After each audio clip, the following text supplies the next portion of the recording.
be upon the Master of Martyrs, and peace be upon you adorers. Welcome to Shia Waves. I'm your anchor Ali Jassim, here to present and replenish your minds with the latest Shia world news. And now with the headlines.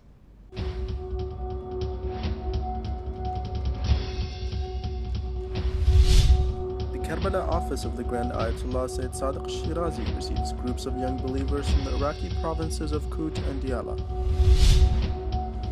Wahhabi preacher teaches beheading with pleasure.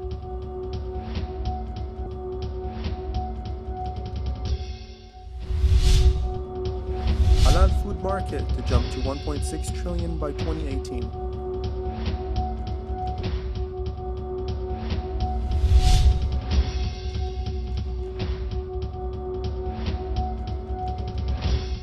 The Karbala office of the eminent Grand Ayatollah Sayyid Sadiq Hussein Shirazi, may Allah prolong his life, has received groups of young believers from the Iraqi provinces of Kut and Diyala, where they met a number of scholars.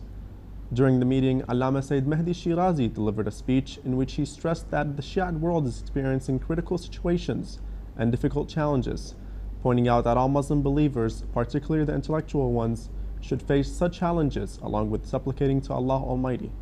At the end of the meeting, they supplicated to Allah to hasten the reappearance of our awaited Imam Mahdi, peace be upon him. Hundreds of thousands of members of the Sha'ban minority group in northern Iraq have been forced out of their homes by ISIL Takfiri militants.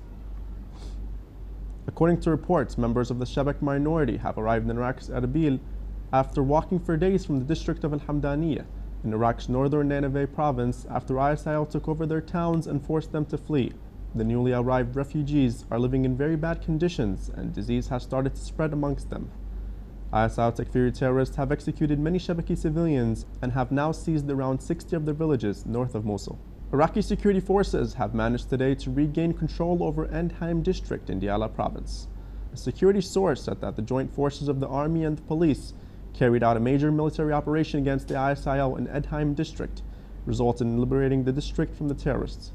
The source added that during the process, the security forces found dozens of decomposing corpses belonging to civilians and dismantled 60 IEDs, along with defusing a number of bombs inside houses. Bahrainis have staged a demonstration to express their outrage over Saudi Arabia's crackdown on the Shiite population in the country. The protesters took to the streets in Sitra Island to show unity with the Shiite Saudi cleric Sheikh Nimr al-Nimr, who has been in prison for 2 years.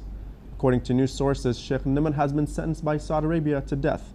He was attacked, injured, and arrested by Saudi security forces as he was en route to his house in the Qatif region of Saudi Arabia's eastern province on July 8th of 2012. He has been charged with disturbing the country's security, giving anti-government speeches, and defending political prisoners. Takfiri terrorists of Ahlus Sunnat wal Jama'at attacked on a Shiite family in Karachi's Surjani town last night, killing a father and his daughter while his wife and his other daughter were critically injured. On August 5th, a Shiite family was also attacked by Takfiri terrorists in Karachi, killing 2 innocent people.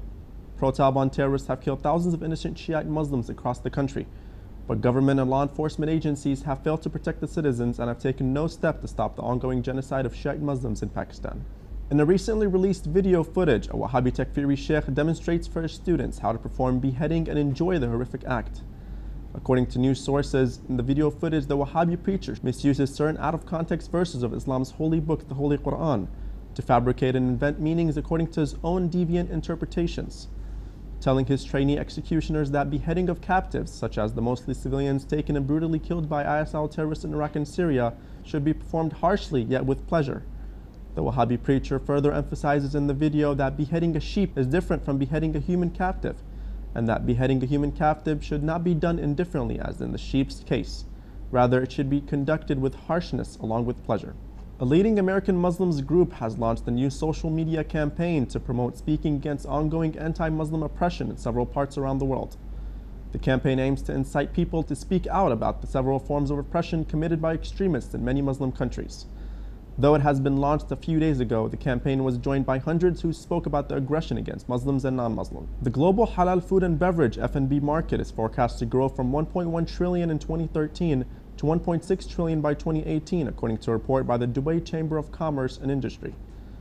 The halal food industry is growing mainly in countries in the Middle East, North Africa, and Southeast Asia. The halal F&B market includes the range of products such as raw chicken and beef, processed foods, and cold drinks. It is worth to mention that Indonesia is the biggest halal food market, valued at 197 billion in 2012, followed by Turkey, 100 billion, according to a business report.